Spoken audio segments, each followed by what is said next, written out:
So, good morning guys. Welcome back again sa video na to. So, about sa trabaho. So, gagawa ko ng ganito. Ito guys yung gagawin ko. May thread dito sa labas. Tapos sa loob din may thread. So, ginagamit pala ito sa chinso, spark plug. Ito yung ginagamit pag maluwag na yung spark plug sa chinso.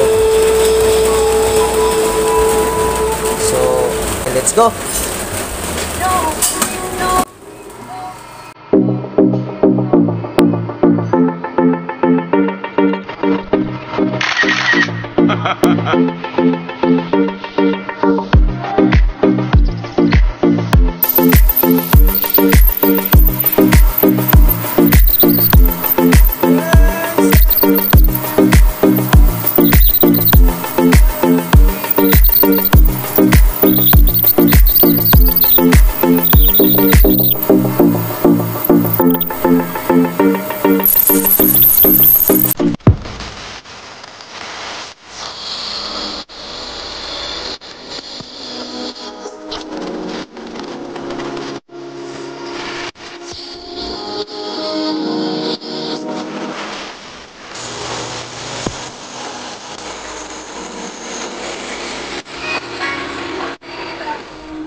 Na.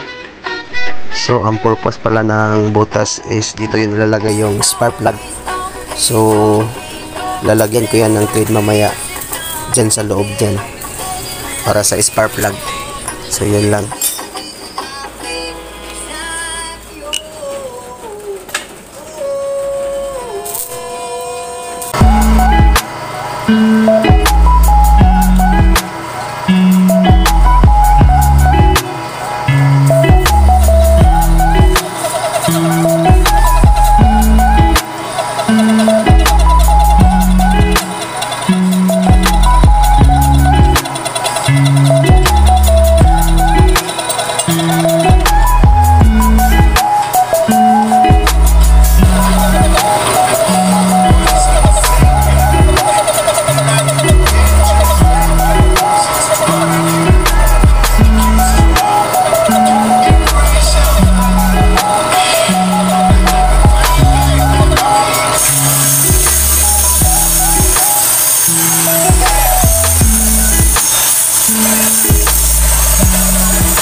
Shoutout nga pala sa kasama ko sa Tornero din.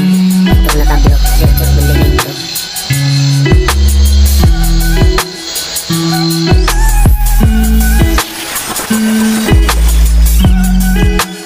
So sa part na to ay nagsimula na akong mag-build sa shafting.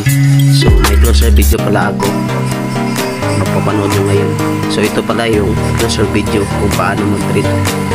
Hindi pala madali yung ganitong forma sa pag-treat kasi yung forma niya ay pina-chamfer kaya hindi madali. So kailangan talagang mabilis yung mata mo at kamay sa pag-treat kasi kung hindi mababangga talaga. Katulad nito, may video ito, yung toolbit ko kasi nabangga pag kita nyo, yun lang kasi pabilisan talaga ng kamay at mata.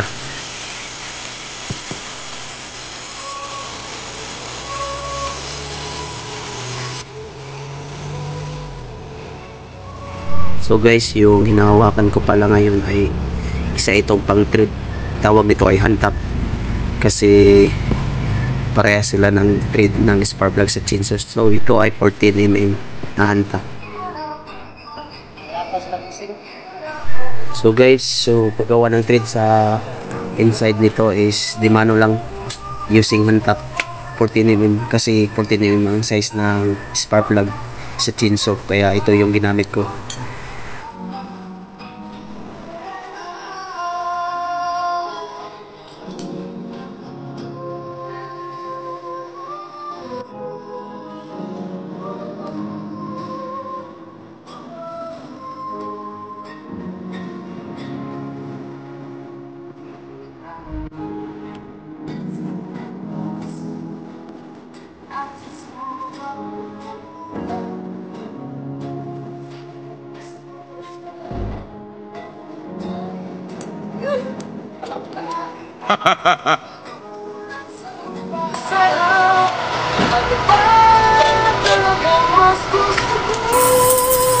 So guys, tapos na isa, puputulin ko na. So ipapakita ko sa inyo ngayon. So yun, putol na. So tapos na isa, oh. Init pala.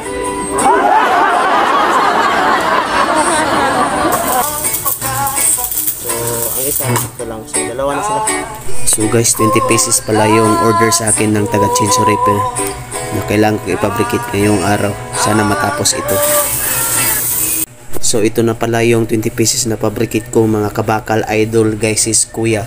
So salamat sa panonood. Please like and subscribe my YouTube. Thank you.